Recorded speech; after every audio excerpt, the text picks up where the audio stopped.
Moses and the burning bush. We might make plans and think we have our lives in front of us all figured out, but until we know and align them with what God is really to do through us, we will never maximize our true potential. Proverbs 16 verse 9: A man's heart plans his way, but the Lord directs his steps. Turning from our own plans and yielding to His calling launches us into an unimaginable realm in our lives.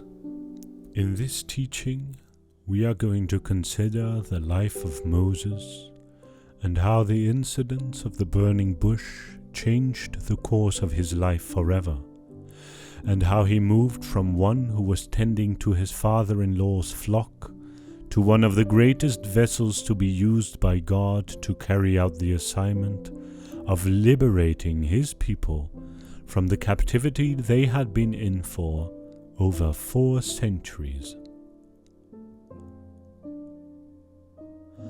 The book of Exodus, chapter 3, captures the story of the burning bush. But before that, let us quickly consider the very popular story that preceded this event. The first book of Exodus opens with the inhuman treatment the Israelites had to suffer in the hands of the Egyptians. God blessed the children of Israel with so much strength that the Egyptians began to fear that, should this continue, it would just be a matter of time before the Israelites overpower them. Surprisingly, even the hard labor that the Israelites were forced to undergo daily seemed not to take a toll on them. Then Pharaoh decided to devise another means to subdue them. He ordered that all newly born Hebrew males to be put into the Nile. It was around the time this decree was made that Moses was born. However, God had other plans for Moses, and that was the beginning of his journey. Exodus 2 verse 5 to 9. Then the daughter of Pharaoh came down to bathe at the river, and her maidens walked along the riverside. And when she saw the ark among the reeds, she sent her maid to get it. And when she opened it, she saw the child, and behold, the baby wept. So she had compassion on him and said, "This is one of the Hebrews' children." Then his sister said to Pharaoh's daughter, "Shall I go and call a nurse for you from the Hebrew women, that she may nurse the child for you?" And Pharaoh's daughter said to her, "Go." So the maiden went and called the child's mother. Then Pharaoh's daughter said to her, "Take this child away and nurse him for me, and I will give you your wages." So the woman took the child and nursed him.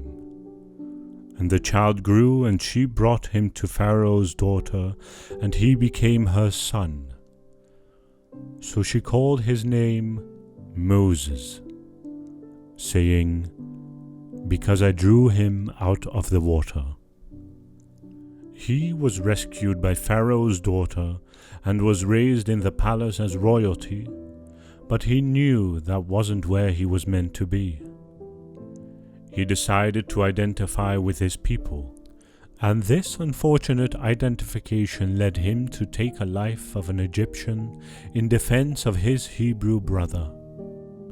The news didn't take long to get out, and Moses, who sensed immediate danger, decided to flee from Egypt. His escape led to his meeting with a distant relative, Jethro, who later became his father-in-law and whose sheep Moses was tending and taking for pasture on Mount Horeb before the unusual encounter he had in the bush. It was a typical day in the life of Moses as a herder, but it was the day God chose to turn Moses' life and changed his life forever. How he transited to be the one who delivered God's people from the bondage of 400 years is only what could have been masterminded by God himself. No matter where we think we are coming from or where we are, God can use us mightily. He is not a respecter of persons or one to choose using the biased lens of humans. He chooses those he wants and consecrates them for reasons best known to him. Proverbs 3 verse 5 and 6 says, "Trust in the Lord with all your heart, and lean not on your own understanding. In all your ways acknowledge him, and he shall direct your paths." Moses witnessed an unusual encounter in the wild. God manifested himself in a burning bush. Exodus 3 verse 1 to 4. Now Moses was tending the flock of Jethro, his father-in-law, the priest of Midian, and he led the flock to the back of the desert and came to Horeb, the mountain of God. And the angel of the Lord appeared to him in a flame of fire from the midst of a bush. So he looked, and behold, the bush was burning with fire, but the bush was not consumed. Then Moses said, "I will now turn aside and see this great sight, why the bush does not burn." So when the Lord saw that he turned aside to look, God called to him from the midst of the bush and said, "Moses, Moses." And he said, "Here I am."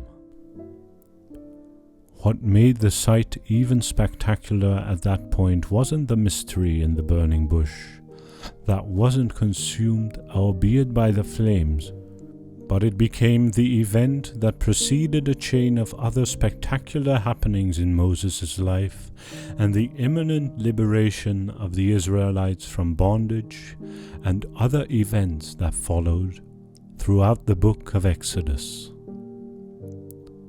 God speaks when you least expect it. For Moses, the day he encountered God through the burning bush would have started off just like every other day. Encountering God was the last experience he would have imagined that day. God speaks to us in the most unexpected ways in the unlikeliest of places.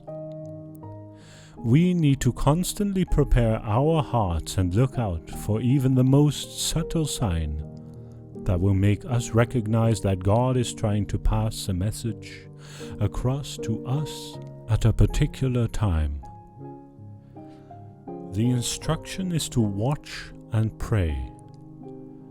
While we pray and expect God for certain miracles, we should also not be ignorant of his workings and the different means he is deploying to answer our prayers. When God gives you a clear sign, you need to act. After God appeared to Moses in that unusual manner, one remarkable thing that followed that event was Moses' obedience and surrender.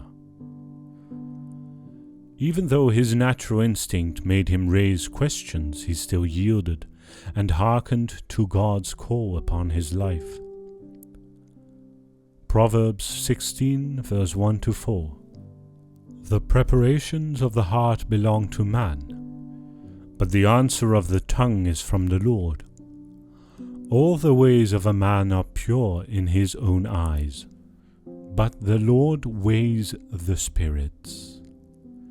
Commit your works to the Lord, and your thoughts will be established. The Lord has made all for himself, yes, even the wicked for the day of doom. God chooses to communicate and manifest himself through diverse means and ways. Whatever way he has chosen to show himself, we shouldn't delay or ignore what he is telling us to do. Sometimes he puts a nudge in our spirit. Other times, it is just a strong impression for us to yield to Him at a particular time.